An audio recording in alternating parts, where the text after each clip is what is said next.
Good day mga idol, mga kalapatids. Welcome back po sa ating channel. For today's video, ayan, magpapaalpas ulit tayo ng ating mga warriors. So second toss na nila to mga lods. Road training. Ay, naku, nakalpas. Muntik pa makalpas. Hindi ka. Si ano yun? Si yung ating magaling. Si pulling winner. Ayan o. Kasama ulit siya sa training mga lods. So ayan, kasama ko nga pala si Madam. Ma'am, are you ready? So, ayan sila mga lods. So, sila ay 17, 16 ang ating aalpasan mga lods. Dito tayo sa may Mahayhay. So, update ko kayo sa mga mangyayari ngayong training natin. Ingat po kayo. Bye-bye.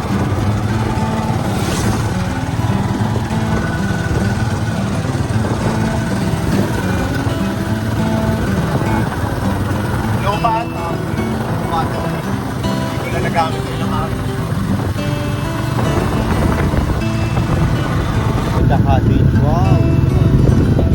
Tawagi. Kaso walang hindi ko tayo napunta dyan, no? Ano tayo dyan?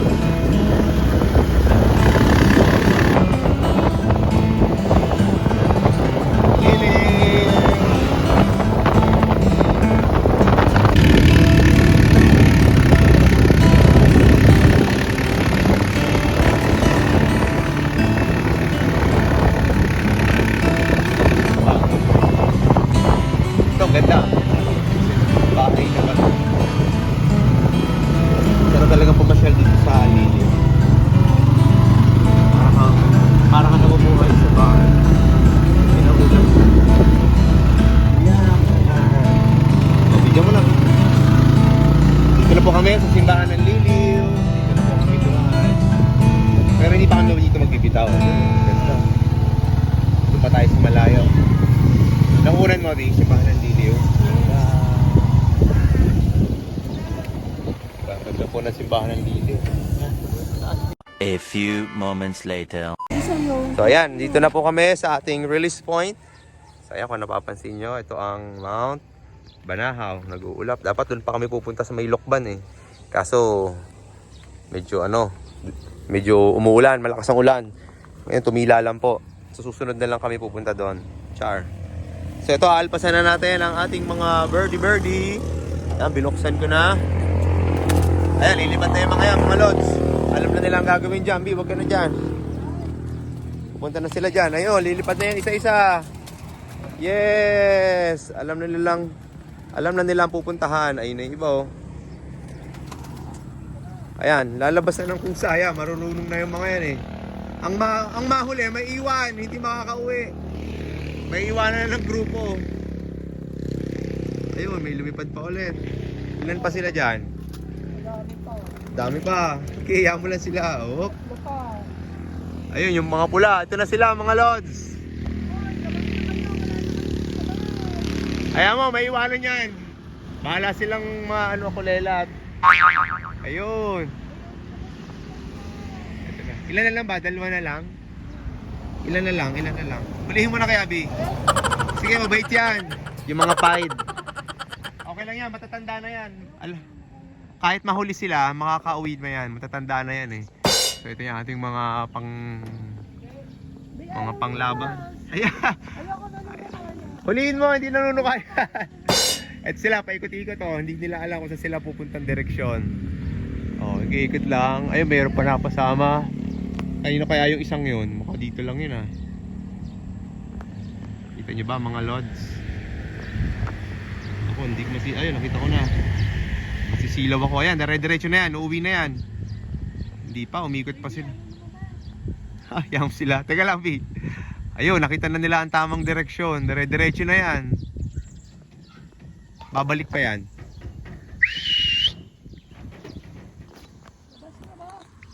Ay, bumalik pa, isa pa oh.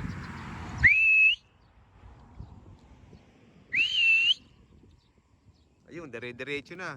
Palayo na sila ng palayo. Tama yung direction na pinupuntahan nila papunta doon. Nandun kasi yung Laguna de Bay. Sigurado ako yan ang kanilang landmark. Pero yan, pabalik-balik pa rin oh. Bumalik ulit, bumalik. Yan mo, iuhuli ko sila. Matatanda na naman yan. Ito Mount Banahaw. Ganda, no? Ayan, ano na yung ulap, natatanggal na yung ulap sa bundok. Ganyan talaga dito pag ano na. Ayan, wala na. Ito pala, bumabalik sila. Hindi sila makausad doon, no? Naghahanap sila ng direksyon eh. Tama po. Ayun pa sila, oh. Ayun. Alam nila, pumunta pa ulit. Ayun, babalik sila ulit. Babalik ulit dito yan.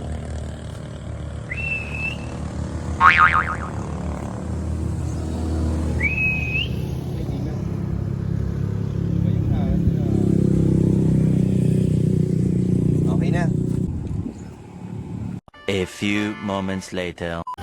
So ayan mga lods, nandito na tayo sa amin. Time check po, 12:30. Pag huling tingin ko po sa oras, init. So ayan, nagtimpla na po ako ng kanilang electrolytes. Ngayon lang po ako nakapagtimpla. Ano ba yan? So ayan mga lods. Ngayon pa lang natin na timpla. So sila, may nakauwi na po. Ayan, nakauwi na sila. Oh, ayun pa isa. Ayun pa isa. Mga gutom na yung mga lods. So yun na nga mga idol. Oh, ito na sila. Ang dami nila. Kompleto na agad siguro sila. Sa tingin ko naman kompleto sila. Oh, yan yung ating pang PHA. Nasaan na yung isang pang PHA? Dapat nandiyan pa siya. Wala na naman. Teka lang. Wala pa. Pero siguro nandiyan na yan mga lods. Kasi nung huling training ko, siya yung pinakahuli. Ayun! Hindi pa rin. So mamaya titignan natin, bibidyohin natin ha. Painumin ko muna sila mga lods ng electrolytes. So ayan, teka lang, may madumi. Ayan, bigyan muna natin sila ng electrolytes.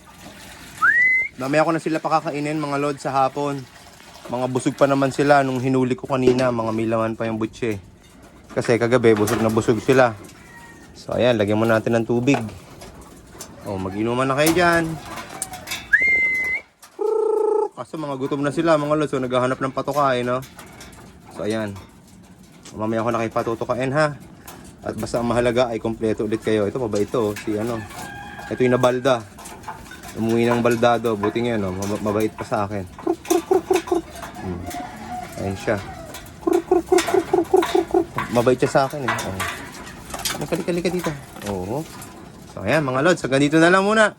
Maraming salamat po sa inyong panonood, sa pagsubaybay ninyo sa ating training. Sa susunod na training ay medyo lalayuan na po natin mga lods. O baka isabay ko na po to sa Atimonan training, no? Yun na po ang susunod na training ng club eh. So para mabatak-batak na sila. Tingin ko kayang-kaya na nila yung mga lods. Hindi na nila iindahin yan. Sisiw na lang sa kanila yan. Ang problema ko na lang ngayon ay wala pa yung isang PHA ko. No? Yan ang ating problema ngayon. Wala oh. Wala, lagi nahuhuli yung isang yon. Naku, baka wala na yun ah. O wala rin siya dito. So ayan mga lods, mamayang hapon babalitaan ko kayo pag tayo nagpakain. Baka sakaling makauwi na siya. No, hanggang dito na lang muna. Bye bye. Kaya muna natin sila makapagpahinga dyan. Ayan, peace.